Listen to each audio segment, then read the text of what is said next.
নবনিযুক্ত রাজ্যপালকে সংবিধান বাঁচানোর আর্জি শুভেন্দু অধিকারীর।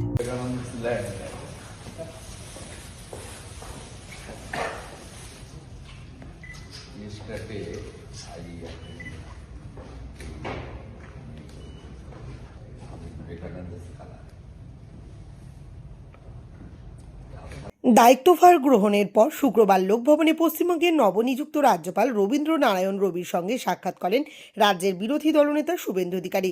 রাজ্যপালের সঙ্গে দেখা করার পর বাইরে বেরিয়ে শুভেন্দু অধিকারী জানান, তিনি রাজ্যপালকে সংবিধান বাঁচানোর আর্জি জানিয়েছেন। শুভেন্দুর অভিযোগ, রাজ্যের গণতন্ত্রের 4টি স্তম্ভ ভেঙে পড়েছে। এই বিষয়ে তিনি নতুন রাজ্যপালকে অবহিত করেছেন। নমস্কার জানিয়েছেন। আমার খাচ্ছে না। আমি ওনার সঙ্গে প্রথম দিনের সৌজন্য সাক্ষাৎকারের পরে, ওনার কুশল বিনিময় করার পরে, ওনার পরিবারের কুশল বিনিময় করার পরে, ওনার সব কিছু ঠিকঠাক হয়েছে আসা যাওয়ায় গতকালের অনুষ্ঠান, এই খোঁজ খবর নেওয়ার পরে আমি ওনাকে হাত জোড় করে বলেছি সংবিধান বাঁচান।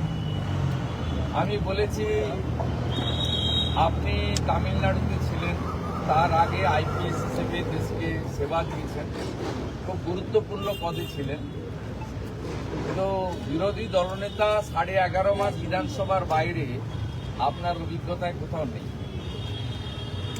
5 বার সাসপেন্ড করিয়েছে মমতা ব্যানার্জি আমাকে। আমি এই 5 বছরের বিধানসভায় 11.5 মাস বাইরে ছিলাম। গুরুত্বপূর্ণ সেশনে আমাকে বলতে দেওয়া হতো না। কনস্টিটিউশনের ফার্স্ট পিলার হচ্ছে ল মেকার্স।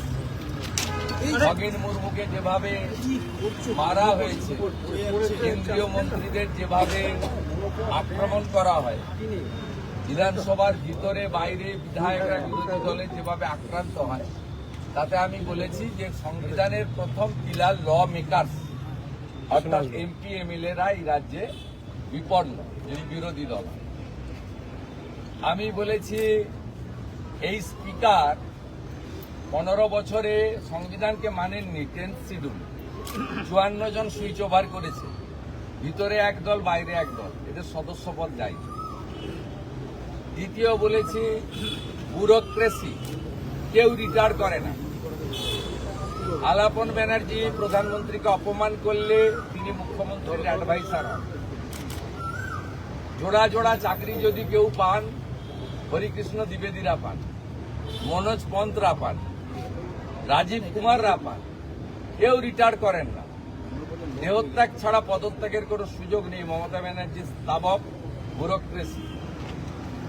তৃতীয় বলেছি, জুডিশিয়ারি। মমতা ব্যানার্জি একমাত্র মুখ্যমন্ত্রী যিনি 5 লক্ষ টাকা ফাইন, মহামান্য বিচারপতি কৌশিক চন্দ্রের করা ফাইন, কলকাতা হাইকোর্টের বারে জমা দিয়েছিলেন। এগুলো ওনাকে বলতে হয়েছে।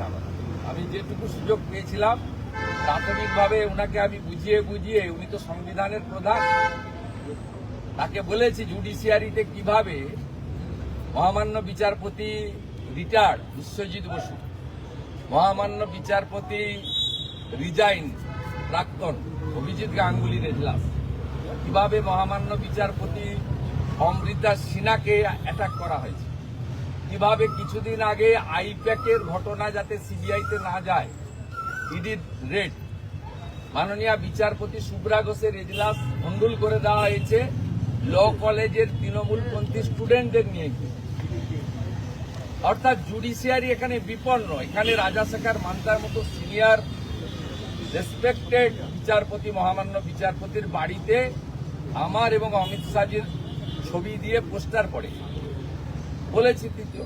চতুর্থ বলেছি, মিডিয়া পক্ষে বলুক আর বিপক্ষেই বলুক, সৎ দেখাক আর অসৎই হোক দেখাক, কোন মিডিয়াকে ছাড়ে না। রিসেন্ট বেলডাঙ্গাতেও পরপর পিটিয়েছে।